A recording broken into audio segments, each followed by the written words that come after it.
Hello everyone, Pavel Bosovik here, founder and CEO of 27 North, Bosovik Group, PN Bosovik Properties, and a few other joint ventures. I'm so excited today to talk about something that I'm very passionate about, and that is financial literacy. I was shocked recently to read an article that stated that 90% of Americans have not self-developed past their teenage years. And I was kind of marveled, but when I began to analyze, I realized how true it is. How many people today are living paycheck to paycheck? How many people today have financial stress? How many people today don't have any money saved and don't have any retirement? If you find yourself troubled or in one of these categories, it is worth your time to listen to this 1 hour video where I cover the 12 points of how to achieve financial freedom in your life. I spoke at a conference recently where I said the following quote: I've already taken care of my family, my future kids that one day I believe God will give me. And I'm currently working on the lives of my grandkids to ensure they have the financial freedom and the financial literacy to live a life to their fullest potential, to where they're not worried about having to work 90, 100-hour work weeks just to make ends meet. But they can make an impact on their local communities where they can focus their time on philanthropy and bettering this world. And so, my question to you: do you have a retirement? Are you currently investing? Do you currently have a budget?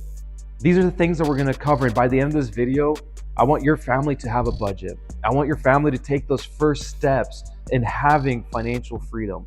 And it all starts with one thing: spending below your means. If you can't pass this first step of spending below your means and having that financial discipline, the rest of everything I talk in this video is irrelevant. And I would pause it right now and just focus on this first step before you continue to watch everything else. That is how important it is. There's this famous proverb, and by the way, my notes will be uploaded on my website, www.pavelbosovik.com, along with the budget spreadsheet that we're going to go into further in this video. Number one, living below your means. Proverbs 21:20.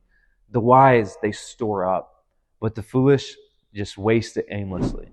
That it's so important to learn to live below your means. There's no reason you should be eating out every day. There's no reason that you need $250 tennis shoes. There's no reason for you to have a $1,000 suit that you don't wear. And so you have to learn that regardless of what area of your life you're in, to live below those means. Because the problem people have is they'll graduate college, they'll get that dream job, they'll start their business, they'll make their first paycheck, and they'll go buy a nice car. Well, did you take into account the tax on that car, the registration, the maintenance, the insurance? I recently had a family member reach out and say, hey, Pavel, I don't have enough money to pay the taxes on my new vehicle. Can you help me out? And it's like, whoa, why did you buy a car that was outside of your means? Eating out, eating at home is so much cheaper and healthier. Why waste that money? Why not invest in your future? Spend less than you make. It's that simple. Learn to spend less than you make. And honestly, if you can just accomplish that one thing, and the only thing you remember from this 1 hour section is spending less than you make, you're already financially literate and above the 90% of society. It is so important. I remember one time I had an issue spending on Amazon, and I remember my CFO, like it was yesterday, came into my office with my Amazon bill. And it's like, Pavel, something's got to change. And I looked at it, I'm like, wow, a swipe here and a click here and a checkout there, and I've went outside my means. And I'm like, well, I've tried to spend less than I can. She gave me the best advice I've ever had: delete the app. And so I deleted the app. I got it off of my phone, and every time I needed to order something from Amazon, I would send it either to my wife or to my accounting department. And the immediate response I would get is, do you really need that? And I would sit there and I'd think about it, and it's like, wow, I actually don't need that. And I'd say, hey, scratch that, or don't order it. So do whatever it takes to overcome that in your life, whether it's Amazon, whether it's restaurants. Find creative ways to discipline yourself to spend less than you make. The rule of thumb that's worked really well for my family is to live off of 50% of what we earn. And so that is a goal that you should work towards in your family. You might have to start with a small step. Start by spending 10% less, then work to 25% less. As your income grows, don't let your expenses grow. Hold your expenses. I remember whenever my lawyers first let me know that, say, hey, Pavel, you're officially a millionaire. How does it feel? I'm like, well, nothing's changed. I'm still wearing my Walmart shoes that were $17. I'm still wearing Wrangler jeans that were like $20 from Walmart and I'm still wearing my Goodwill jacket. Like nothing really changed. And here I am, fast forward today with, if you would take all my companies, all my net worth, and you would take it public, I've had private enterprise valuations of over $100 million. I don't own a Rolex. I don't own an exotic sports car. I have a decent house, and I'm more focused on changing other people's lives and wasting it on myself because my social circle is comprised of people that say, hey, the ultimate flex in life, the ultimate flex in life is not the TikTok, the Instagram, the shiny cars, and the Escalades. The ultimate flex in life is having the money on your checking account to buy whatever thing is trending and not buying that. Let that soak in. The ultimate flex is having the money on your account to buy that flashy, new, shiny thing and not buying it. May you achieve this level of success in your life of having that money in your account and not buying that shiny thing that's trending right now. Number two, clear financial goals. This is something a lot of people struggle with. I found that over 95% of the people that I've met with, studies say 98% of people have no purpose in life, have no meaning, have no financial goal. It is so important to first budget out. What does your life today look like? And budget out your future. Here on this spreadsheet that I personally created, I think compliments of a course I took in college where they taught us to use a spreadsheet. And just a quick shout out, there's different apps out there. QuickBooks has a really cool app. Dave Ramsey's got a cool app. There's a lot of cool apps out there where you can budget, but I like the old-fashioned method of a spreadsheet. And so first and foremost, you budget out this year. So this coming year that is ahead of us, budget out realistically. Not what you think you should be spending, but what are you actually spending? So my recommendation, go back 90 days, 90-day bank statement, and realistically look, how much are you spending? And whenever it comes down to medical expenses, you'll see a line in there, medical expenses. Well, Pavel, how do I budget for that? Well, take an average of your last year. My wife and I found that an average per year, we go to the hospital twice. One time I'll do something not smart where I'll cut my finger or I'll hurt my ankle. And another time I go just for regular checkout. She has her own reasoning. She goes about 2-3 times a year. And so collectively, we visit 4 or 5 times a year. So we budget on average per year. Our copay comes out to X amount of dollars, which is $200 a month more. And so every month we put $200 into a medical savings account, and we have that money there ready for the next hospital visit. You can do the same thing. Budget for that so that whenever it sneaks up on you, and you know it's a matter of timing that you do have to go to the hospital, you do have that copay for the insurance or the whatever the payment that you have to make, budget for that. Get specific. Hobbies. Hey, honey, what did you spend this last 12 months? You bought one gun, a four-wheeler, so we need to budget about $300 on hobbies. What are her hobbies? What does she like? Once you have that, you will realistically see whether or not you're within your income. So on the bottom there, you'll put your income, your total income for your family, and you'll see, hey, are we spending more or less? 100% of you listeners today, including myself, we spend more. And so now we have to rework the budget. We have two options.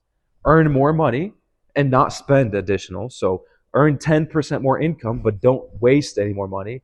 Or option two, which I recommend for both you and me, is to cut our spending. So now we go through our list and we start making cuts. Hey, do we really need this fancy Cadillac Escalade? Look at the insurance, look at the tax, look at the maintenance. If we were to put that money into a 401k over 30 years, it's $1 million. So start making cuts. Cut out the extra cell phone. Go through, cut out that extra restaurant. Instead of going out to eat 3 times a week, go out to eat twice a week. These are incremental changes that won't play any role on your present day, but will change your future drastically. Delayed gratification is the best type of gratification. Next, on the second column, we set a goal of where we want to be. When I started my journey, my wife and I were living in a 1-bedroom apartment. We had squirrels in the attic. We had termites in the basement. We had cockroaches in the kitchen. We didn't have central heat. We didn't have central AC. We had a $900 minivan that we got off the auto auction. It had a damaged bumper that we used drywall screws to attach to the minivan, and the airbag was ejected, so we cut out the airbag and stapled back the cover, and that's what we drove around for almost a year because that was what we could afford, or should I say a little bit less than our means. So what are your means today? You know, what kind of lifestyle are you living today? So now, at that point in time, we knew exactly what we wanted. And we set our 10-year goal. So for your financial goal setting, you'll see here in the note says 1 year, 5 year, 10-year, 20-year, 30-year. Start thinking in 5-year increments. Hey, should I buy this fancy $600 purse now, or did I take this $600, put it into a Tesla stock or a Shopify stock or a cryptocurrency, and in 5 years that'd be worth 10 different purses and bring back a 10x return? Start thinking in 5-year plan. So whenever you do your second column on the budget spreadsheet, be realistic. Hey, sweetheart, what kind of house do we want? Okay, we want 3-bedroom, we want 2 bathrooms, 3,500 square feet. Okay, in future dollars, that's about $700,000 house, for example, or a $500,000 house. So let's say it's a $500,000 house. That's going to be what, a $2,500, $3,000 mortgage. Boom. Right now we're spending $1,500 on rent, but in 5, 10, 20 years, whatever your future tense is going to be, we need to budget for $3,000. So now you need to create a journey on how do I get my income from a $1,500 a month for housing to $3,000 a month. Cars. What are your cars? Do you want a Honda minivan because you have a lot of kiddos? There's nothing wrong with a Honda minivan. But when you get that Honda minivan in 5, 10 years, and I believe you will if you put in the work in it and you follow these steps to the T and to the I, don't say, oh, I want a Cadillac Escalade now because people at church have Escalades. Who cares? By the way, have you guys seen the new Honda minivan? It looks like a rocket ship. There's nothing wrong with driving a Honda minivan. You don't need the Lamborghini. You don't need the Ferrari. The insurance and maintenance alone isn't worth it. I love how Shark Tank Robert once said, I'd rather have one Corvette and spend more time with my family than have a garage full of Ferraris that I have to work super hard and sacrifice my family time for to maintain. You don't need it. You want to experience it? I have a coaching program online. One of my members of the coaching program, I told him, go rent that Ferrari. And he went and he rented it for a week, and he got to write the checks for all the expenses and everything. And at the end of the week, he's like, okay, I'm going to hold off on that. I don't think I really need it. If you want to experience a yacht, couple of thousand dollars, or a boat, couple $100, go out to the lake, enjoy it for the day, give it back to them, and let the rental company deal with the insurance, the maintenance, the taxes, the list goes on and on and on. And you take your family's income for that boat that's collecting dust, rotting away outside in the weather, and use that money to budget for your family and doing things that truly matter, like giving back to the community, investing in your kiddos, or in my case, investing in my grandkids' lives already. Side note, I don't actually have grandkids, but I actually am investing in their future via trust funds and different things that we'll cover. Number 3, eliminating bad debt. Eliminating bad debt aggressively, not slowly, aggressively. So find that credit card, 2 credit cards. I've met people that have had 15 credit cards. Cut them up, lock those accounts, throw them away, delete the apps. Shoot, break your phone if you have to. I'm serious, break your phone if you have to. If you're that tempted to use those credit cards, call your bank. Tell your bank, hey, I have an addiction problem. I can't stop maxing out these credit cards. Please help me. They're going to lock them down for you. It's going to hurt your credit score, and you won't be able to open another credit card.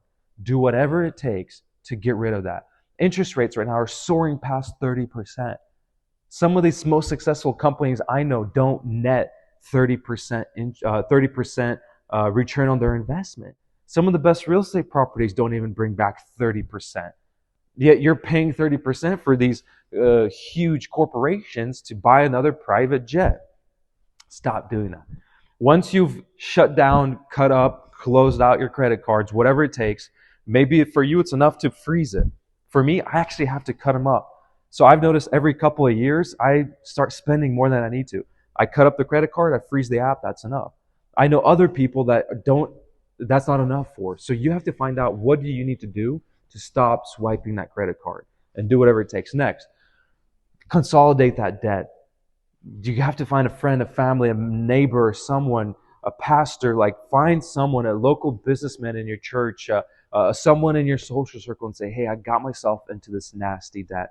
I have $5,000 of credit cards that are charging me $300, $400, $500 a month in interest. Can you please help me out?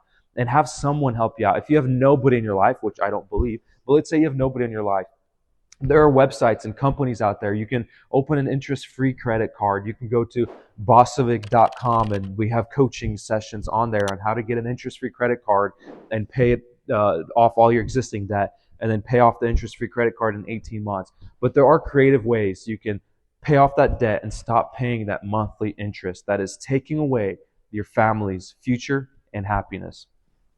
Good debt. People always ask me about good debt. Yes, I do believe there's good debt. I covered this in more detail, so make sure you don't act just based on these few sentences I'm going to share with you. If you are interested, we have additional videos, additional courses that you can watch. The definition in my life that's worked very well for me, again, I'm not a financial advisor. I'm just giving you in general inspiration for you in your life on how to reach the financial freedom that I and many others in my life have achieved. And that is, it's got to bring back double what the interest rate is. So let's say I take out a business loan or a mortgage to buy a property, and that mortgage is at 6%, or that business loan is at 6%. My rule of thumb is whatever the ROI on that investment is, it's got to be double. So at 6% interest loan, it's got to bring me back at least 12% net. That means after all the expenses, it's got to bring me back 12% net. Moving on. Number 4, emergency fund. An emergency fund is detrimental. It creates a safety net. Life is unpredictable.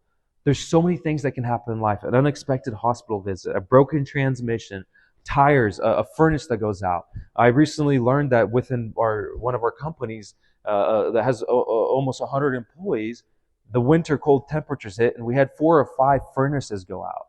And I heard of families that are having to buy these cheap little Walmart space heaters to keep their kiddos warm. You have to have an emergency fund. My rule of thumb personally for emergency fund is 3 to 6 months of expenses. So once you figure out a budget that's less than your means, I would start putting into an emergency fund 3 to 6 months. You know your lifestyle. You know the incidents that happen in your life. Look at the past year. How many emergencies did you have? Maybe 3 months is enough for you. Maybe you have a lot of emergency. Maybe life is a little bit harder for you than someone else. Set aside 6 months. So 3 to 6 months of emergency funds. Next, number 5, invest early and invest consistently. A passage that I love is in Ecclesiastes chapter 11, verse 2. Invest in 7 ventures, yet in 8. You do not know what disaster may come upon the land. And so the rule of thumb for investment, once again, this is a long lesson. There's a lot that goes into it. I have another 1-hour video just on this, but I'll give you a big picture overview. The big picture overview for investments is half of your portfolio, so 50% plus or minus needs to be in real estate. There's no reason that anyone living in the United States of America in the present day economy with the way things are could not own multiple properties. I will get into details of how that works, but I've seen some of the most simple, modest, high school dropouts in my life that I've had a chance to meet, whether working for me or at a conference, that have multiple properties. I've met very elite and successful people that have multiple properties. The only thing hindering you from achieving your future and financial freedom is the lack of knowledge, financial illiteracy. Today, studies show that an average household needs $4.8 million to retire or live comfortably. And so the number I go off here is you need a $5 million investment portfolio. With 50% being in real estate, that's about 2.5 million, right? 2.5 million. Here in Springfield, Missouri, that's about 4 to 6 homes, 4 to 6 houses. That's really not a lot. In the grand scheme of things, it's super doable. If you go online, there's so many mentors, so many coaches, so many people that can walk you step by step through how to achieve that. Go on to our website, find the 1-hour video where I talk about how I did it and how I help other people do it. The other option is one commercial property. So let's say your future lifestyle is an average middle-class American lifestyle, which is, there's nothing wrong with that. I mean, that's one of my personal goals. I want just an average middle-class American lifestyle with a jet, of course, which we'll get into later. And so that's one commercial property. One commercial property. So check this out. One commercial property. Let's say you buy it today at $2.5 million, right? You lease it out for about 5 to 10% more than your payment.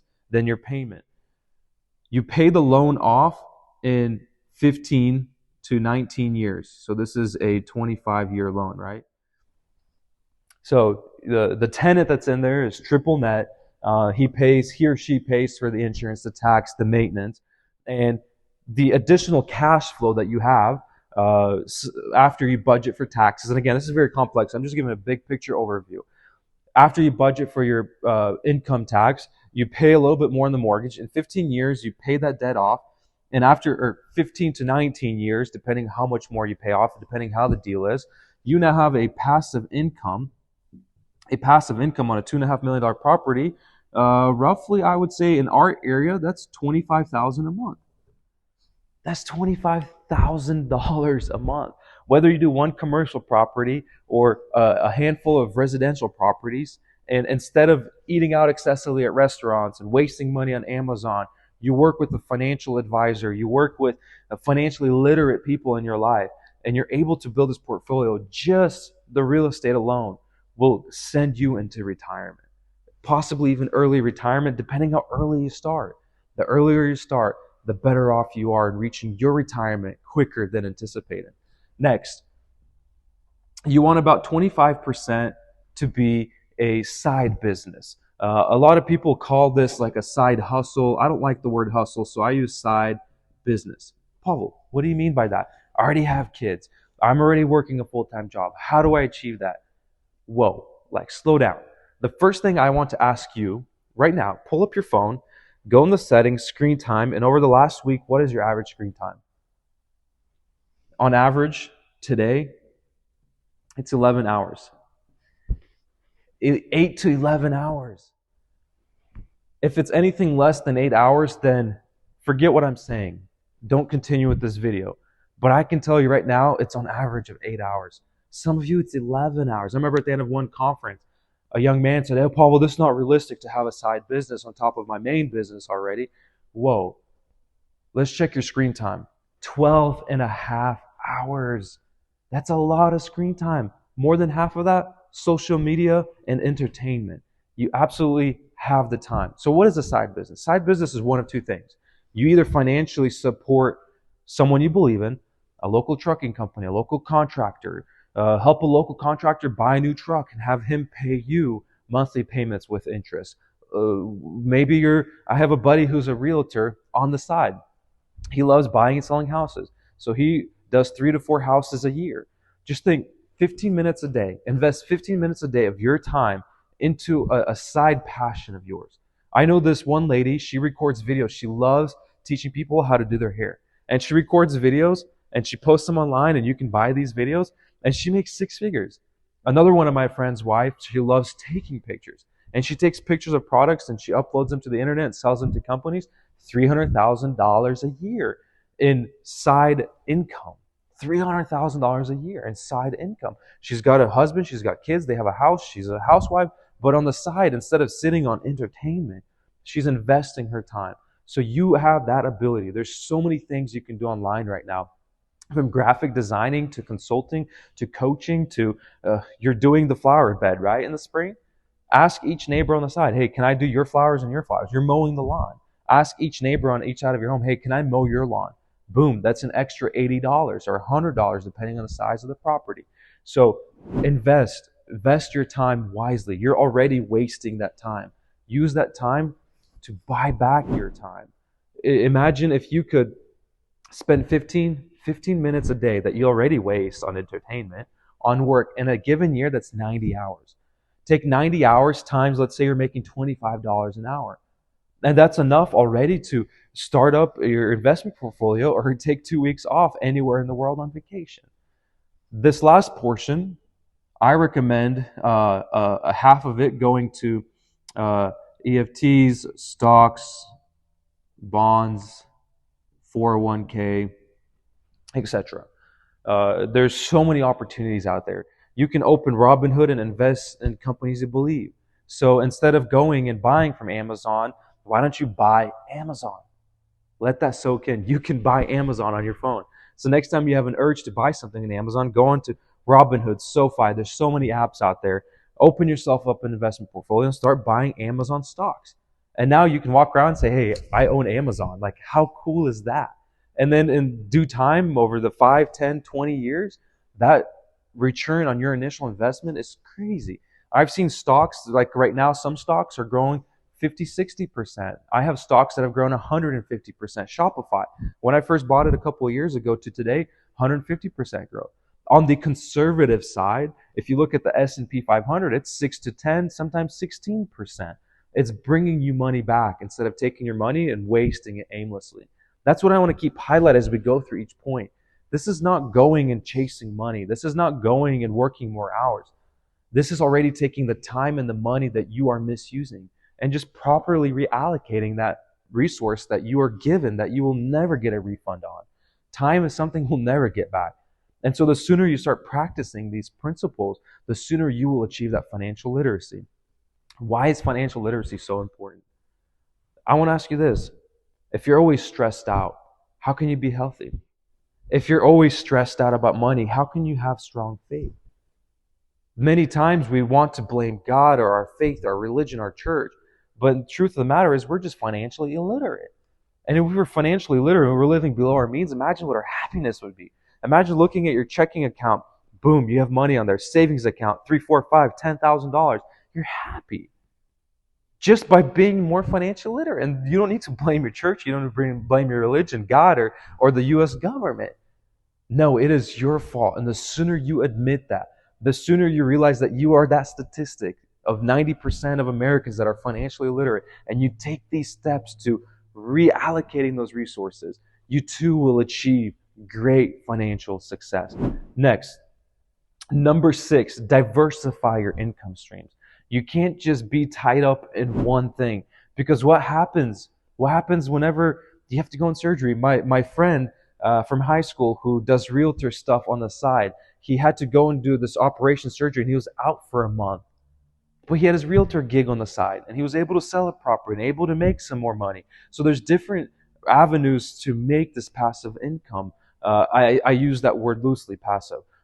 There's the broker services. I mean, your friend is looking for a car, call the local dealer where you bought your car and say, hey, if I bring you a client, will you give me a referral fee of $250?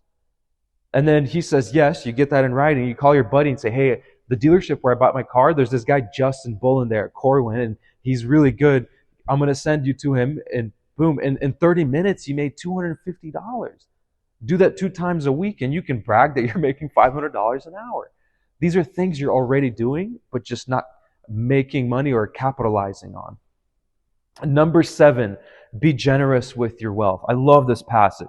Not to sound like a prosperity preacher, but 2 Corinthians 9, 6, and 7. Whoever sows sparingly will also reap sparingly, and whoever sows generously will also reap generously. Don't hesitate to give back to your community, give back to your school, give back to the church, give back to nonprofits that you believe in. There's Convoy of Hope, there's American Red Cross, there's your local high school, your local elementary school. Imagine being that one mom who set aside $1,000 on a fundraiser when they're typically giving $100, you give $1,000. That feeling you're going to have is unreal. It literally feels like a supernatural peace and joy that comes in your heart. And imagine the branding you just did. Next time you're at the next football game or soccer game, or the next time you're at school, you're that mom that gave 10 times more than any mom. And now you have an opportunity to say, hey, thank you for the compliment. I take pictures. I mow the lawn. Like, would you like me to? And you're building that brand, but don't make this like a prosperity gospel in your life to where you're going to give to expect something in return. No, just understand that it's essential in your life. It is essential, and it's got to be the foundation of what you do, because you cannot outgive God. People often ask me, Pavel, what is your thoughts on tithing? And I say, you know what? I don't tithe because I give 25%. I give 30%. There's months where I'll give my entire paycheck because for me, that is what is of value. That is what's most precious, and that's what gives me my happiness. And honestly, if someone were to ask me, what is my key to success? I love giving. And if you give back to your customers, if you give to your coworkers, if you just give, be that person, be that coworker that shows up to work, whether you're a school teacher or a businessman or just a regular technician, that brings those cookies for Christmas, that brings the thank you cards, that buys lunch one time a year. Because as you give, it returns to you a lot of times, tenfold and sometimes even 100-fold. That is, I always say, the best type of investment is the charity type, where you give back to the community that lives around you. Number 8, continue learning financial literacy. Knowledge is power. I love this quote here that I have, that knowledge is key to making informed financial decisions. If you educate your personal finance, investments, taxes, wealth, and management, that is the ultimate key to success. My rule of thumb is you got to be going to 4 conferences a year. Let's be honest. A lot of local churches, especially the Slavic churches, they don't accept this kind of teachings. You'll never hear it behind the pulpit. You won't ever hear a seminar about it, even though I think it's one of the 4 pillars to our faith. So you have to go attend these conferences. You got to go visit. There's Dave Ramsey conferences. I've met people that have gone to Dave Ramsey conference, and it's changed their life, and it's changed their life for multiple generations. I was one of those people. There's so many powerful faith-based leaders out there. If you can't afford to go to the conference, watch the conference online early on. Set aside in your budget, there's a line item here for travel, budget for it, and find a way 4 times in your life per year. You got to continuously be changing. 4 times per year, attend these conferences. Whether it's based out of a church or whether it's a faith-based conference, attend 4 conferences a year with your family. I went to one of these conferences one time on my own, and I got to meet the speaker behind stage, and he looked at me and he looked around me and he's like, "Hey, Pavel, where's your spouse?" And I'm like, "Oh, she's at home. She doesn't typically go with me to these conferences." And he goes, "This is the first and the last time you're ever coming to my conference without your wife." I started bringing my wife to these conferences, and it's now not only changed my life, it's changed her life. It's changed her views. Honestly, her whole success in general will be changed. Every year I host a conference. You're more than welcome to go on my website and see the conferences that we host yearly, where we bring in keynote speakers like Tim Tebow that speak about the importance as a Christian, as a individual living in modern day society, on the importance of financial literacy. Other things that are super important, taxes. You can go and save and make a little bit more, but then when you go in the next tax bracket, they say that the law of diminishing returns, that at 70,000 income, $70,000 is where the turning point is for happiness. So on this side, we have happiness, right? As you get raises, 55, 65, 70,000, and you're at 70,000, and then if you go to $80,000 in revenue and you don't have financial literacy, you're now in a different tax bracket. You're paying more taxes, and your happiness actually decreases. So what is the point of gaining the entire world, all this money, all this riches, only to lose your soul, says Jesus Christ in the Bible? And that is why it's so important to have financial literacy, not only in how to make money, how to save money, how to maintain money, how to grow money, and then taxes. Tax planning is just as essential as investing. Next, number 9, automate savings and investments. Your insurance bill, your phone bill, those are automated, right? They just auto withdraw from your account. So why isn't investment automated in your life? Just simply go into an investment calculator and punch in $80 a month for 20 years, and you're over $1 million, take in consideration 16, 20, 30% returns. Automate it in your life. Make sure it's automated into your savings, into your investment. A lot of these apps that you can use nowadays, they'll automate it for you, where it auto withdraw from your account, tax deductible into an IRA. Automate it in your life. And then you don't have to worry about, hey, whether or not you have the money in account. What about your phone bill?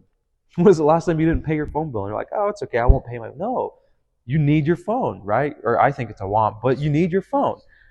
What about your insurance? When was the last time you're like, I'm not going to pay my insurance bill this month? No, that level of automation for savings and investment in your life has to be to the level of your mortgage, of your food, of your restaurant. When was the last time you were at a restaurant, you were driving by a restaurant, like, I'm not going to eat out tonight? No. A lot of times, if we don't have the money, we'll use a credit card, but we're going to go to that restaurant because we want that restaurant. That's how much you have to want to save and invest in your life in order to have financial literacy. Number 10, focus on long term.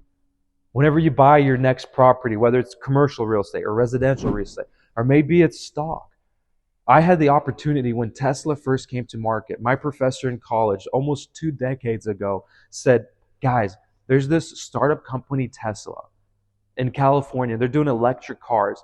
Invest in them. At that time, I had just sold my car and I was going to buy a new car. And I needed about $3,000 for a new car, with left me with $9,000. And I'm holding cash back when cash was, actual thing, holding cash and not, all on accounts. And I'm holding $9,000. And the professor's words are ringing in my head. Buy the Tesla stock. I feel it, like my heart is telling, my mind is telling me, like everything is telling me, buy the stock. I didn't buy it. Today, that $9,000 would have been worth approximately $9 million. Had I bought when my professor told me to buy, here we are 15 plus or minus years later, that $9,000 would have been worth $9 million. And that's why it's so important to think long term. The best advice I got from a billionaire was think in 5-year increments. He said, Pavel, you can't accomplish anything in less than 5 years. And it's so true. We're so short-term gratification that we start thinking in day-to-day life and not 5-year increments. Imagine if you thought in 5-year increments, right? Hey, buy this Cadillac Escalade, $1,500 a month payments, or buy a cheap used car that gets me from point A to point B and invest $1,500 a month. Imagine if you could invest $1,500 a month. You'd be a multimillionaire in 15 years. So what is hindering you from making that decision? Ego? Pride, the wrong social circle that we're going to talk about right now. So don't tell me, or don't comment in the comment section, this isn't for everybody, when you're misusing your time and misusing your funds. No, change your life and you will see how your financials and your happiness and your success will elevate to heights that you didn't even think are achievable. Next, number 11, surround yourself with financially wise people. Proverbs 13:20. Walk with the wise and become wise, for a companion of the fools suffers harm. There's 2 Bible verses that shape the way I pick my friends. Number 1 is this one here, Proverbs 13:20. Walk with the wise, you become wise. Walk with the fools, you become a fool. There's another Bible verse that says, bad company corrupts good character. It doesn't influence, it doesn't impact, it corrupts you.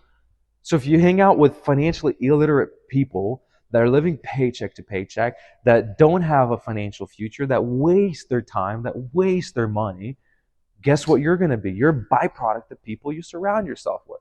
That's why I'm so strict in my life. A lot of times people don't understand me, and that's okay.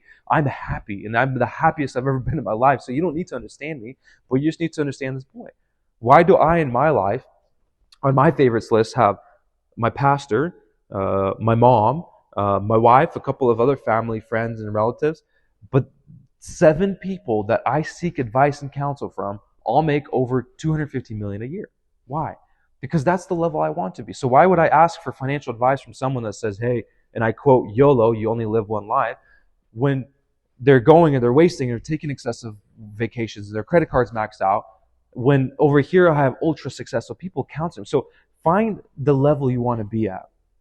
Studies show that within a certain tiny margin of error, you can predict where your life will be in 30 years by the people you surround yourself with.